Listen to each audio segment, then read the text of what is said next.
Welcome back, racers, to AntmanGG's Asphalt 8 Journey Week 6 recap. This week we focus on upgrading our B-Class car as our primary mission, then we continue with the regular missions, completing car hunt quests, performing in daily races in Gauntlet and World Series, competing in daily events. Now, the watching ads for daily fusion coins and credits significantly lower in priority now because we, at this point, have a way to gain both fusion coins and credits through our World Series performances. We're getting probably 500,000 of each week because we have both the Master Seasons and the Classic Seasons. The inventory space will continue to be a priority, so of these in the final mission here, that is the one you want to focus on.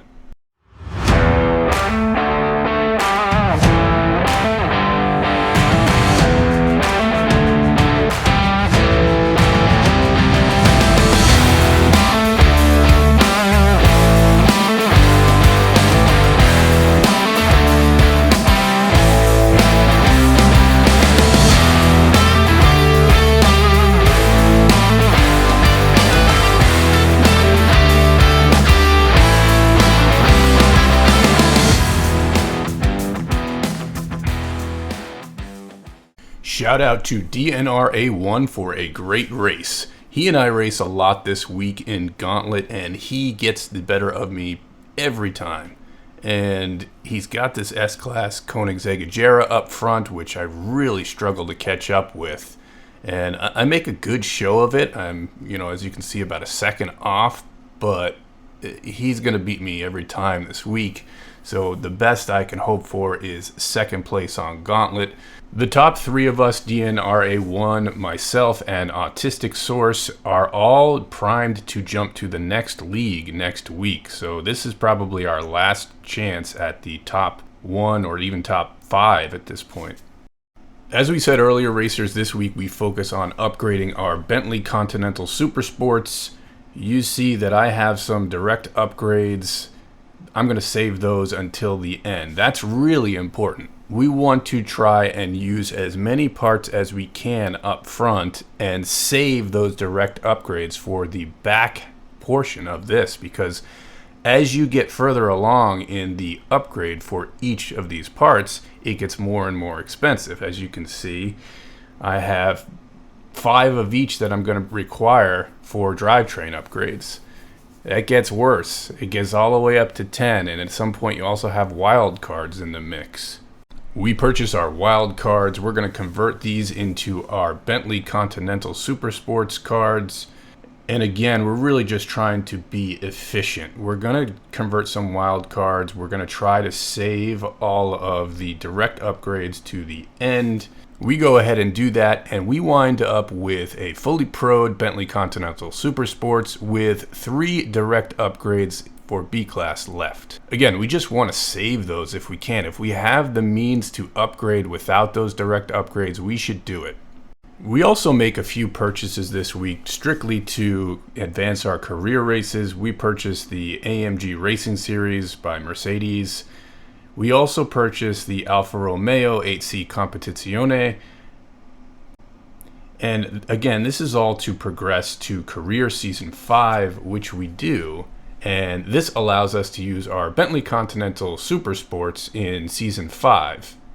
In the car hunt this week, we unlock the Chevrolet SS. It's an alright car. It comes in at a pretty high stock rank, so you've probably noticed my Gauntlet from this week. We did actually have that in our Gauntlet lineup because it was faster than our DS Servolt or our Lamborghini Countach. We're not going to upgrade it. We're going to leave it exactly like that. But hey, free car in the car hunt. That's great. We'll take it. We're not going to say no, right? Racers, there's a lot to unpack with this racing pass. It looks extremely familiar. You see the outfit there, that looks like the Year of the Rabbit, which was probably a year ago at this time. And boy, if I was not a free-to-play player, I would certainly consider purchasing this racing pass. On this first page, you have a full upgrade. That means you purchase an S-Class car and you can directly upgrade it completely.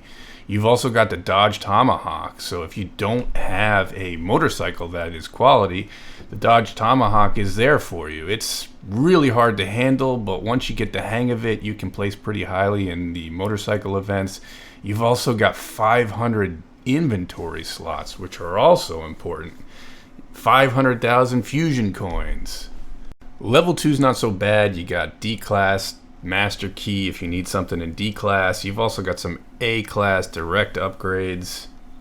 At level 3, you've got S-Class direct upgrades. You've got some credits. You've got a B-Class Master Key. On level 4, you have an extremely competitive car in the Ford 2017. If you're a handling junkie, this car is for you. It performs really well at that rank. You've also got some credits, which at this point you're probably swimming in credits, and you had credits in the page before, so it probably doesn't do much for you. Level 5 has nothing to write home about. You got some C-Class direct upgrades. On level 6, you do have a car. It's not a very good car, the Volkswagen. It's got poor acceleration. You do have some fusion coins for us free-to-play players on the left side. That's cool. We get 100,000 fusion coins. Page 7 has nothing really to write home about either. It's got direct upgrades for B-Class. You probably don't need them. Page 8 is actually a really good page for us free-to-play players. It's got a free car. We probably won't use it, but it's always nice to have a free car. Maybe we'll need it in an event at some point. However, key here is the inventory slots. We get 100 inventory slots, which, again, inventory is our biggest gripe. We don't have enough inventory. 100 is going to help us a lot. You've also got the Koenigsegg Gemera. That's a decent car at S-Class. Those of you who are considering purchasing this pass, I still don't recommend that you spend your full upgrades on that car. Resist the urge to do that. Save your full upgrade for a better S-Class car that you can unlock through either the Gauntlet badges or the World Series badges. Racers, this week we also purchased the Spada Kototranka TSS. This is a pretty competitive car. It's one you can purchase for credits. It really came down to the Bugatti Grand Sport Vitesse, and there was also a Pagani car that I had considered. But in the end, I went with the Spada Kototranka. It's got decent handling. It's got decent acceleration. Not as good as a GSV. It's a solid car, although I do have to admit when I start using this, it is not as impressive as I originally thought. Its drifting is actually a little bit wide, and the car itself is extremely fragile.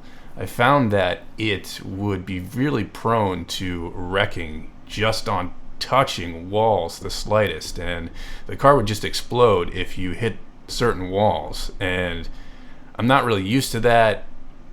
I'm seriously considering that maybe the GSV was a better choice, but your mileage may vary. It certainly is not a bad car, and we will use this in A-Class.